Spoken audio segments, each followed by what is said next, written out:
अखंड भारत का कम से कम अब कोई बात कोई इंडिया में ऐसी नहीं करता। अब देखिए इतनी होस्टाइल पॉपुलेशन को इंडिया अपने अंदर जम करके इसको मर्ज करके क्या क्या हासिल करेगा?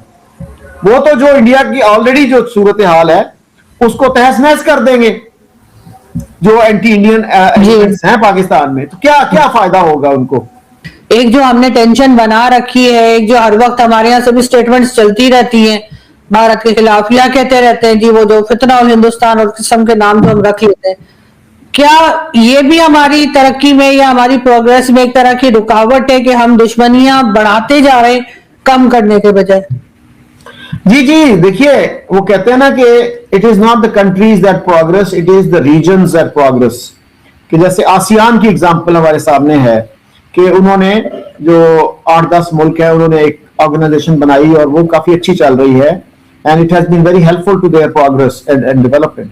तो व्हाई नॉट? इंडिया के साथ रिलेशन से हमें क्या नुकसान होगा? I fail to understand. I would like to understand कि कोई पाकिस्तान में ऐसा बंदा है जो कहे कि हमें टेंशन इंडिया के साथ रखनी चाहिए, उससे हमें फायदा होगा या हमारी इकोनॉमी को फायदा होगा, हमारे अवाम को फायदा होगा। तो मेरा नहीं ख्याल कि कोई भी बंदा, ये सेंसिबल आदमी, ये बात करेगा कि हमें इंडिया के साथ टेंशन रखनी चाहिए। हमें अपनी पॉलिसीज का भी तनकीदी जायजा लेना चाहिए। वही बात है कि फ्री डिबेट करनी चाहिए, डिस्कशन करनी चाहिए कि हम किस तरह से अपने अवाम को अगर आप फोकस बना के रखें कि उनको किस तरह से हम मैक्सिमम फायदा पहुंचा सकते हैं। तो मेरा ख्याल है कि अवाम से भी पूछ लें बेशक, तो वो यही कहेंगे कि भाई इंडिया के साथ अगर अच्छे ताल्लुकात होंगे तो सबका फायदा है, इंडिया का भी फायदा है, पाकिस्तान का भी फायदा है। जैसे मैंने अभी कोट किया, जनरल बाजवा कहा करते थे कि ट्रेड अगर होती है हमारी तो हमारा ज्यादा फायदा है। India is a bigger market, much bigger market than Pakistan. तो अगर हमारे यहां देखिए कोई सब्जी की शॉर्टेज होती है, कोई फ्रूट की शॉर्टेज होती है, तो हम अब जो है दूर के रूट से, दुबई के रूट से वो इंडिया की चीजें लेते हैं। भाई अब वाघा से क्यों नहीं ले सकते? तो ये सोचने की चीजें हैं, हमें थोड़ा सा जहन को खोलना चाहिए और तनकीदी ख्यालात का बुरा नहीं मानना चाहिए, उनको वेलकम करना चाहिए। इसी तरह से प्रोग्रेस हो सकती है, इसी तरह से आप एक कोर्स करेक्शन कर सकते हैं। तो लेट पीपल डिबेट थिंग्स। लेकिन सर वो जो शिकायत करता है, जो भारत हमें बार बार कंप्लेन करते हैं टेररिज्म की या इस तरह के जो हम कहते हैं नॉन स्टेट एक्टर्स की, उस पर हम काम क्यों नहीं करते? इनकार करने से तो कोई फायदा नहीं है। जी जी बिल्कुल, उस पर करनी चाहिए। और जो पाकिस्तान को शिकायत हैं वो पाकिस्तान उनके सामने रखे, जो इंडिया को शिकायत है वो रखे। और मैं तो इसमें सजेशन ये दे चुका हूं कि एक नॉन गवर्नमेंट बॉडी आप एक बना लीजिए जिसमें 50 पाकिस्तानी हो, 50 इंडियंस हो, 100 लोगों की एक आप बना ले। तो वो मीडिया को, मेरे ख्याल में मीडिया का रोल बड़ा अहम है कि दोनों तरफ का मीडिया जो है ना वो डिसइंफॉर्मेशन ना फैलाए, नफरत ना फैलाए। और ये जो है हमारा जो एग्रीमेंट था ताशकंद 1966 वाला, उसमें एक शेक ये भी थी कि both countries will avoid making propaganda, hostile propaganda against each other. तो उसको मेरे ख्याल में सीरियसली लेना चाहिए और मीडिया को अपना रोल अदा करना चाहिए। पाकिस्तानी जर्नलिस्ट जो हैं वो इंडियन मीडिया को मॉनिटर करें और इंडियन जर्नलिस्ट पाकिस्तानी मीडिया को मॉनिटर करें। और वो हर हफ्ते नहीं तो हर महीने एक रिपोर्ट निकाले कि किस मीडिया ने किस तरह की रिपोर्टिंग की, किस तरह की डिसइंफॉर्मेशन की या नहीं की, और कौन सी मीडिया ऑर्गेनाइजेशन थी जिसने रिस्पॉन्सिबली बिहेव किया। तो वो मेरे ख्याल में एक अच्छा स्टेप हो सकता है। और बाकी जो इश्यूज हैं वो भी इस तरह से रिजॉल्व हो सकते हैं, लेकिन अगर विल हो तो। और मेरा ख्याल है कि हमारा ज्यादा फायदा है इंडिया के साथ अमन करने में, अच्छे ताल्लुकात रखने में। और ये जो मिथ है ना कि इंडिया जी अखंड भारत चाहता है, वो मेरे ख्याल में बिल्कुल अबसर्ड है। यानी प्राइम मिनिस्टर मोदी ने जब वो चीफ मिनिस्टर थे उस वक्त भी ये कहा, और शाहिद सिद्दीकी को इंटरव्यू देते हुए कहा था, is the Muslim journalist based in Delhi, कि मैं नहीं चाहता भाई, मैं इंडिया के जो मौजूदा बॉर्डर्स हैं उनके साथ खुश हूं। और इवन प्राइम मिनिस्टर नेहरू ने यह बात की थी 1948 में, वो अलीगढ़ मुस्लिम यूनिवर्सिटी गए थे कॉन्वोकेशन पे। तो उन्होंने कहा अगर हमने जबरदस्ती पाकिस्तान को साथ में लाना होता तो हम पार्टीशन से एग्री ही क्यों करते। तो मतलब पार्टीशन से हमने एग्री किया, बल्कि आयशा जलाल, प्रोफेसर आयशा जलाल जो पाकिस्तानी बैकग्राउंड की हैं, अब अमेरिका में पढ़ाती हैं, वो तो यहां तक कहती हैं कि जिन्ना साहब तो पार्टीशन चाहते ही नहीं थे, नेहरू ने पार्टीशन करवाई। हमारे यहां उलट वो है कि नहीं नहीं नहीं नहीं, इंडिया तो अखंड भारत चाहता है, उनकी पार्लियामेंट में वो नक्शा लग गया है। उसमें आप देखिएगा वो मेजर गौरव आर्या ने जो क्लिप बनाया था कि भाई ये अखंड भारत का नक्शा नहीं है, ये बिल्कुल एक डिफरेंट चीज है, एक हिस्टोरिकल पीरियड को ये रिप्रेजेंट करता है और इसमें वो सारे इलाके भी इस वक्त शामिल नहीं हैं जो इंडिया में इस वक्त मौजूद हैं। That is a different issue है ऑल टुगेदर। लेकिन हमारे यहाँ जो है बहुत सारे जर्नलिस्ट जो हैं इस मसले को उठाते हैं without understanding the proper context, या शायद वो समझना ही चाहते, वो उसको एक हवा देना चाहते हैं, एक प्रोपेगेंडा पॉइंट के तौर पे उसको रखना चाहते हैं। तो मेरा ख्याल है जो सीरियस माइंडेड हमारे एनालिस्ट हैं वो इस चीज को इसका एहसास करते हैं कि ये अखंड भारत का कुछ वो नहीं है। और इवन एम्बेसडर इमरान अली ने मेरे साथ ये इंटरव्यू में भी माना कि भाई अखंड भारत का कम से कम अब कोई बात कोई इंडिया में ऐसी नहीं करता। अब देखिए इतनी होस्टाइल पॉपुलेशन को इंडिया अपने अंदर जम करके इसको मर्ज करके क्या क्या हासिल करेगा?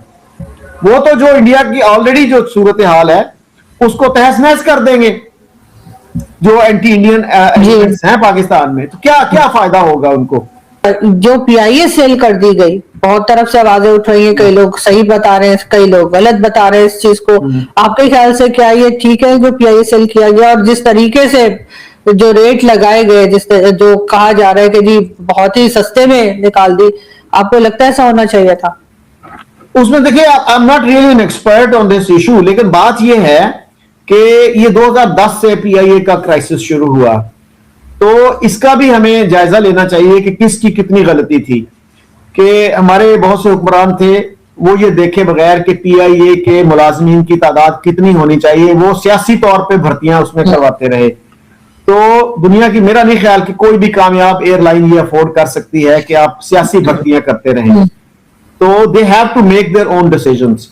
उसके बाद फिर देखिए इमरान खान के दौर में हमारे एक एविएशन के मिनिस्टर थे गुलाम सरवर साहब, उन्होंने नेशनल असेंबली में आके कह दिया जी हमारे तो इतने पायलट हैं उनके लाइसेंस जाली हैं। तो मतलब अजीब वो है कि भाई ऐसा अगर इशू था भी तो आप प्राइवेटली डिस्कस करते। आपने पूरी दुनिया को अलर्ट कर दिया कि जी हमारे तो पायलट जो है वो क्वालिफाइड नहीं है। तो इस तरह की जो पॉलिसीज हमारी बनती रही और फिर जब इतना लॉस शुरू हो गया तो इसको तो मेरे ख्याल में जल्दी बेचना चाहिए था, ट्रांसपेरेंट तरीके से बेचते, जल्दी बेचते, या अगर आप इसको खड़ा करना चाहते थे तो सियासी जमातों को एग्री करना चाहिए था कि यार ये सियासी भर्तियां जो है ना इसमें पीआईए को माफ रखें, इसमें ना करें। तो ये बहुत ही कॉम्प्लिकेटेड सी स्टोरी बन गई कि अब अगर आप नहीं बेचते, आई एम नॉट श्योर कि इस वक्त जो प्राइस लगी वो कितनी सही है। वो आई मीन कंफ्लिक्टिंग न्यूज मैंने सुने हैं मीडिया पे, लेकिन कुछ लोग ये कह रहे हैं कि यार जो लॉस हो रहा था अगर वो $50 बिलियन का था हर साल का, तो आप कम से कम उससे तो बच गए हैं कि गवर्नमेंट को जो है कम से कम 10 बिलियन अभी मिल गए हैं और भी उनके पास शेयर्स भी हैं। I think 25% shares are still with the government. तो अगर वो चल पड़ती है तो मेरा ख्याल फायदा ही होगा उसका लॉन्ग टर्म में। लेकिन वही बात है कि हम कोई भी चीज कोई फैसला बर वक्त नहीं करते।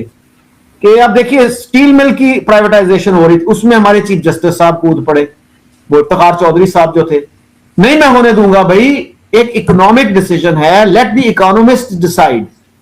तो अदलिया जो है हर चीज में इतनी एक्सपर्ट नहीं है। चीनी की कीमत एक दफा सुप्रीम कोर्ट ने आपको याद है कंट्रोल करने की कोशिश की कि इससे ज्यादा कीमत पे नहीं बिकेगी, चीनी गायब हो गई। दुकानदारों ने कहा भी हम अफोर्ड नहीं कर सकते, अगर हम 100 की लेंगे तो 110 की 105 की बेचेंगे तो हमारा गुजारा। आप कहते हो जी फर्ज करें 90 में बेचो। तो ये जो है ना मसाइल, जिसका काम उसको साझे, उसी को करने दें। हर काम में आप जो है ना गैर मुतलका लोगों का मशवरा, उनकी एडवाइस ना लें।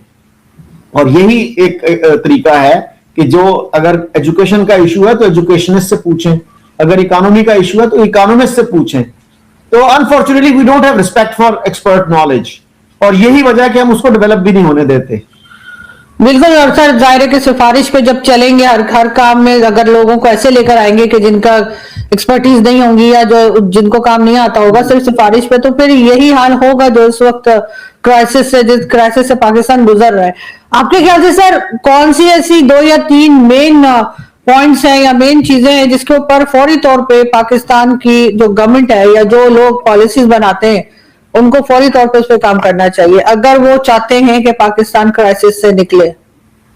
उसमें भी मेरे ख्याल में सबसे अहम बात यह है कि आप अपने मीडिया को जो है ना ओपन अप करें एक जेन्युइन फ्री डिबेट जो है ना वो हो। जो इकोनॉमिस्ट आपकी पॉलिसी से एग्री करते हैं उनको भी बुला लें, जो डिसएग्री करते हैं उनको भी बुला लें, और थोड़ी बहुत आवाम की नुमाइंदगी भी उसमें रख लें कि वो क्या चाहते हैं। किसी यूनिवर्सिटी के हॉल में कोई डिबेट्स करवा लें, इस तरह की फॉरेन पॉलिसी पे करा लें, इकोनॉमिक इश्यूज पे करा लें, बाकी जो हमारे इश्यूज हैं, पॉपुलेशन एक्सप्लोजन का इशू है, उन पे करा लें। उलमाए किराम को भी बुला लें जो अपोज करते हैं इसको। तो इस तरह से मेरे ख्याल में एक हल हमें सुझाई दे सकता है, हमें हल मिल सकता है। हम ओपन डिबेट से पता नहीं क्यों घबराते हैं कि उससे क्या हो जाएगा। तो मेरा ख्याल है ओपन डिबेट आप करिए तो अच्छे अच्छे ही उसके जो है ना नताइज निकलेंगे, अच्छे रिजल्ट्स आएंगे, और उससे किसी को घबराना नहीं चाहिए। तो सर उसी से हर चीज का जो भी प्रॉब्लम्स चल रहे हैं सब आपको लगता है कि उसी से ठीक हो जाएंगे? इनको अपने खर्चे नहीं कम करने चाहिए? गवर्नमेंट जो इस वक्त पार्लियामेंट में जो लोग बैठे हैं या जो पार्लियामेंट लेकर आए हैं, इनके जो कह लीजिए जिस किस्म की गाड़ियां ये इस्तेमाल करते हैं, जो इनको अलाउंसेस मिलते हैं, वो तो भारत में भी पार्लियामेंटेरियंस को नहीं मिलते। और जिस तरह की यहाँ पर एक लग्जरी लाइफ जी जाती है उन लोगों को, ऐसी कंट्री में जो हर वक्त कर्जों पर रहती है, उनमें क्या ये सब कुछ जायज है? नहीं, बिल्कुल यही बात है कि जब आप इस तरह की ओपन डिबेट करेंगे ये सारे मसाइल आएंगे कि हम अपने जो है अफसरों को क्या मुराद देते हैं, बाकी मुल्क क्या मुराद देते हैं, कितनी सैलरी देते हैं, रिटायरमेंट के वक्त उनको क्या मिलता है। तो ये सारी चीजें ओपनली डिस्कस होनी चाहिए, और मेरा ख्याल है कि वो ओपन डिबेट से बहुत हेल्प मिलेगी। तो मीडिया को थोड़ा सा ओपन अप करें, don't be afraid of free debate, free discussion. It's not going to harm anybody. It's not going to harm national interest. देखिए, ये बात आज सिर्फ भारत में नहीं कही जा रही, बल्कि पाकिस्तान के कुछ पत्रकार भी अब खुले तौर पर मान रहे हैं कि इंडिया का फोकस अखंड भारत जैसी किसी विस्तारवादी सोच पर नहीं है। भारत की प्राथमिकता आज साफ है, स्थिरता, सुरक्षा और विकास। असल समस्या कहाँ है? समस्या है उन जिहादी नेटवर्क्स की जो सीमाओं की परवाह नहीं करते। आज अगर ऐसे तत्व बेलगाम रहे तो उनका पहला शिकार पड़ोसी देश ही बनता है, और कल वही आग भारत तक पहुंच सकती है। यही वजह है कि अब पाकिस्तान के कुछ जिम्मेदार पत्रकार भी कह रहे हैं, अगर जिहाद को रोका नहीं गया तो पूरा क्षेत्र अस्थिर हो जाएगा। भारत का स्टैंड क्या रहा है? भारत ने दशकों से यही कहा है, शांति से व्यापार, कनेक्टिविटी और लोगों का भला। भारत ने न तो कभी जमीन हड़पने की नीति अपनाई, न ही किसी देश के अंदरूनी मामलों में दखल दिया। लेकिन जब बात आतंकवाद और राष्ट्रीय सुरक्षा की आती है तो भारत कोई समझौता नहीं करता, और यह पूरी तरह जायज है। आज बदलती हवा क्या बता रही है? जब पाकिस्तान के भीतर से आवाजें उठने लगे कि जिहादी सोच हमें भी डुबो देगी, तो यह सिर्फ स्वीकारोक्ति नहीं, चेतावनी है। चेतावनी इस बात की कि समस्या बाहर नहीं, भीतर है, और जब तक उस जड़ पर वार नहीं होगा तब तक न पाकिस्तान सुरक्षित होगा, न ही पूरा दक्षिण एशिया। निष्कर्ष साफ है, भारत को अखंडता की नहीं, सुरक्षा की चिंता है। भारत को विस्तार की नहीं, स्थिरता की जरूरत है। और अगर आज पाकिस्तान के कुछ पत्रकार यह समझ रहे हैं तो यह देर से सही पर सही दिशा में कदम है। अब सवाल यह है, क्या यह समझ नीति में बदलेगी या फिर यह सिर्फ टीवी डिबेट तक सीमित रह जाएगी?